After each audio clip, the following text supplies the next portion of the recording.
Brief मैं present करना बोल के कर रहा हूँ। कभी भी मैं कांग्रेस पार्टी ఇప్పటి వరకు కాంగ్రెస్ పార్టీలో అన్ని ఉన్నతమైన పదవులు చేసిన బీసీసీఎల్ కన్వీనర్ స్టేట్ కన్వీనర్ అన్ని చేసినాను. నాకు ఒక టికెట్ రాలే అంతే, మిగతా అన్ని కార్యక్రమాలు చేసిన.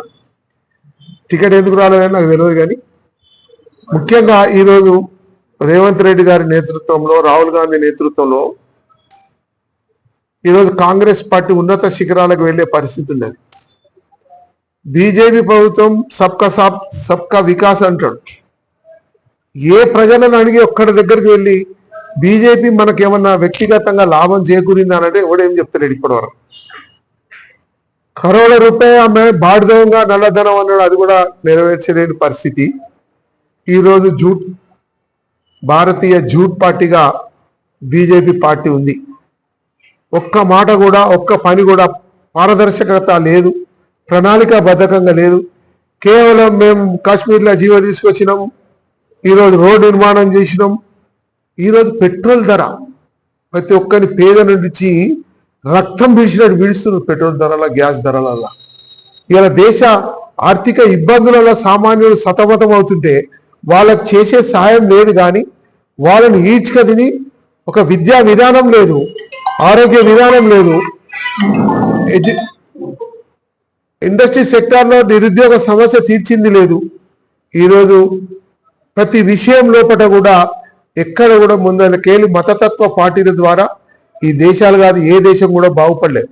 ఈరోజు కాంగ్రెస్ పార్టీ ఆనాడు నుంచి పంచప్రదేశ ప్రణాళికల ద్వారా ఇవాళ ఇండస్ట్రీ సెక్టర్ కానీ, education, free school, free hostel, free ఆసుపత్రులు ఇలా అంచెలంచెలుగా ప్రణాళికల ద్వారా ఈ దేశ ప్రగతి తెచ్చి ఈరోజు కంప్యూటర్ యుగాన్ని తీసుకొచ్చింది కాంగ్రెస్ పార్టీ. ఈరోజు ప్రతి ఒక్కరి జోబులో ఫోన్ ఉన్న కారణం కాంగ్రెస్ పార్టీ.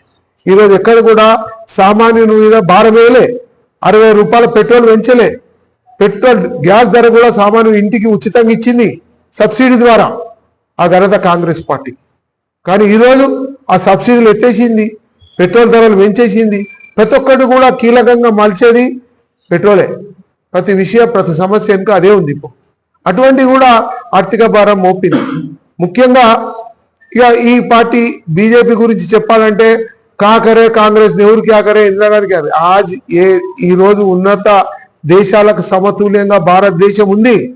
ఇంత పాపులేషన్ ఉన్నప్పటికీ, ఇన్ని భాషలు ఉన్నప్పటికీ, ఇన్ని రాష్ట్రాలు ఉన్నప్పటికీ చిన్న ఏరియా మనది భారతదేశం. అటువంటి దేశం ఈరోజు ఉన్నత శిఖరాలకు ఎగిరి ఈరోజు అత్యున్నతమైన స్థానంలో భారతదేశం ఉండడానికి కారణం కేవలం కాంగ్రెస్ పార్టీ ఎలాంటి స్వార్థం లేకుండా నిస్వార్థంగా ఈ దేశ ప్రయోజనాలను దృష్టిలో పెట్టుకుని మాత్రమే ఈ దేశాన్ని కాపాడింది. అదే విధానంలో టిఆర్ఎస్ పార్టీ 10 ఏళ్ల కాలంలో తెలంగాణ ప్రాణత్యాగాలతో వేస్తే ఈరోజు ఇంటర్మీడియట్ బోర్డు ఎగ్జాంపుల్ చాలు. విద్యా విధానం లోబిస్టుగా తీసుకొచ్చారు.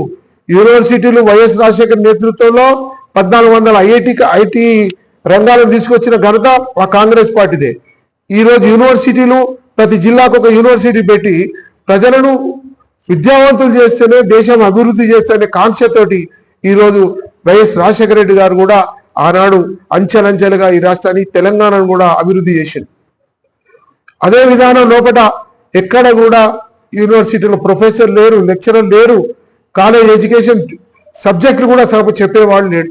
అంత దురదృష్టకరమైన లోబిస్టుగా విద్యావేదంలో ఒక కుటిల రాజకీయంతో వీళ్ళు చదివితే ఆనాడు పాలేరుకి నాలుకకు సురుగు పెట్టారు.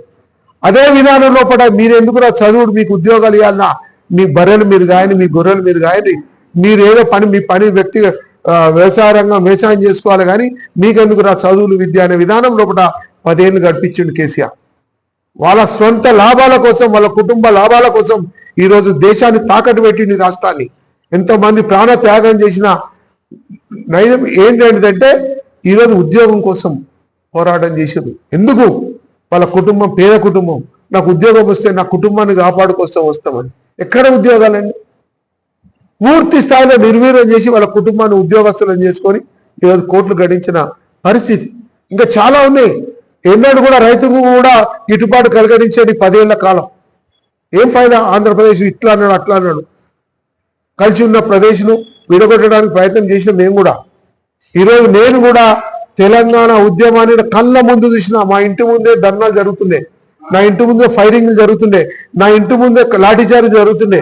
మా పాత కలెక్టర్ ఆఫీస్ ఇంటి ముందే ఇల్లు. అటువంటి చూసి నేను టీఆర్ఎస్ పార్టీకి పోయినా. ఆయన కూడా అక్కడ కూడా మోసం చేసింది. ఈరోజు అంచెలుగా ఈ తెలంగాణను కింది స్థాయి తీసుకుపోయి అప్పుల బారిన పడేసి ప్రతి ఒక్కరి తల మీద లక్షల అప్పులు పెట్టించి ఈరోజు నేను కాంట్రాక్టర్స్ అసోసియేషన్ కి రాష్ట్ర అడ్వైజర్. పాపము ఒక్కొక్కడు ₹1,00,000 పేమెంట్ లేక చస్తా ఉన్నారు. దానికి కారణం ఎవరు? TRS party. 10 ఏళ్ల కాలంలో అప్పులు చేసి పనులు చేయించుకున్నారు అయితే ఒక్కరికి పేమెంట్ చేయలేదు. ఆ భారం ఇప్పుడు రేవంత్ రెడ్డి గారి నేతృత్వంలో పడిపోయింది. బట్టి గారు కూడా బాగా ఆలోచిస్తున్నారు. ఈరోజు ముఖ్యంగా కాంగ్రెస్ పార్టీ చేస్తున్న ప్రణాళిక ఎక్కడ కూడా పారిశ్రామిక రంగం కానీ, ఇలా విద్యారంగం కానీ, స్పోర్ట్స్ రంగం కానీ, ఈరోజు ఆరోగ్య విషయంలో కానీ ఎక్కడ కూడా నిర్లక్ష్యం చేస్తలేదు. ప్రతిదీ కూడా కాన్సన్ట్రేషన్ చేస్తూ ఉంది. ప్రతిదీ కూడా ఈ తెలంగాణను ఈ 10 ఏళ్ల కాలంలో కూడా రూపురేఖలు మార్చాలనే సదుద్దేశంతో ఈరోజు రింగ్ రోడ్ వేసింది కాంగ్రెస్ పార్టీకి. హైదరాబాద్ను ఈ రింగ్ రోడ్ ద్వారానే అభివృద్ధి చెందింది. ఈరోజు పెట్టుబడిదారులు వస్తున్నారంటే ఆనాడు కాంగ్రెస్ పార్టీ, పివి నరసింహరావు కానీ, మన్మోహన్ సింగ్ కానీ ఆ రోజు గ్లోబలైజేషన్ ప్రైవేటైజేషన్ పెట్టి ఈరోజు ప్రతి ఒక్కరికి ఫోన్ వచ్చినట్టు సాఫ్ట్వేర్ను తీసుకొచ్చింది. అటువంటి యుగాన్ని చేస్తే కూడా ఫాస్ట్గా డెవలప్మెంట్ చేస్తే బీజేపీ పార్టీ, టీఆర్ఎస్ పార్టీ చేయలేదు. ఇది మన నిర్లక్ష్యము. ఇది కేవలం స్వార్థపూరితమైన పార్టీలు.